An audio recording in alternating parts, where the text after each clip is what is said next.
Tit for tat. The engines were being cleaned and polished for the day. Bird, who was going out first, had a tall chimney in his funnel to draw up his fire. "We've got visitors today," said his driver. Rex yawned. "We have them every day," grunted Mike. "But these are special," said the driver. "One takes moving pictures and the other writes books, so mind you all behave." "I don't want to be a moving picture in a book," protested Bert. "I want to stay as I am." They all tried to explain, but Bert was still muddled when he went to take his train. The visitors were clergymen, one fat, the other thin. They arrived in a little car. Both had cameras. They shook hands with Bert's driver. "The small controller," he told them, "says you can ride with me in Bert's tender if you like."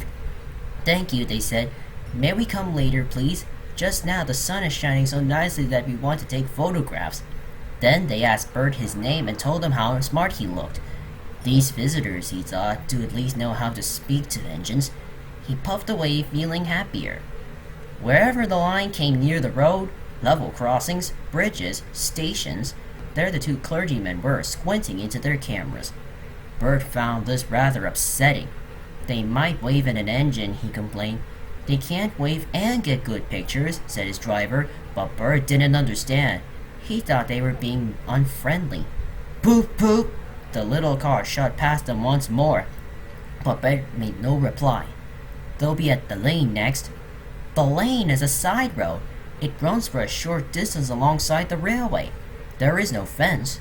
It had rained hard the night. There were puddles in the lane. The thin clergyman sat in the car. The fat one waited with his camera.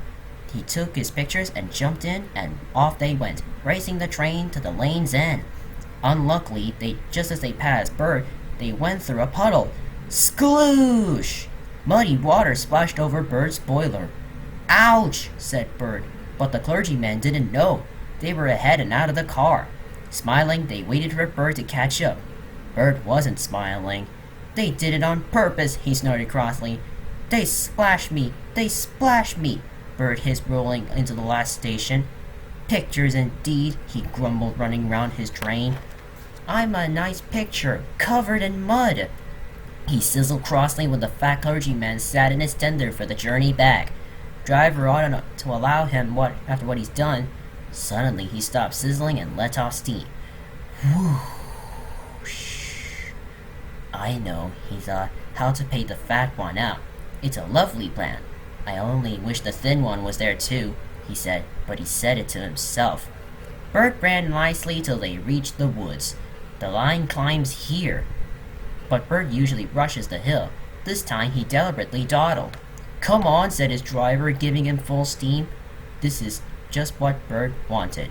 "Tit for tat! Tit for tat!" he shouted, storming up the slope. Rain-soaked branches met close overhead. Bert's blast, shooting straight up, shook them wildly. Showers of water fell on the clergyman and his driver. Their soaking did not stop till they had stopped the rise, and steam could be reduced for the downward run. The small controller soon found out what happened. He sent Bert back to the shed. "You're a very naughty engine," he said sternly. "I won't have rudeness to visitors." "They splashed me," flattered Bert. "That's no excuse. I'm ashamed of you." Bert went sadly away, but he was happy again when Rex and Mike came in. "Those visitors are nice," he told them. "They came and said sorry, and I said sorry too. Then they cleaned me like Driver does. They know lots about engines," he went on. "The thin one's writing about me in a book.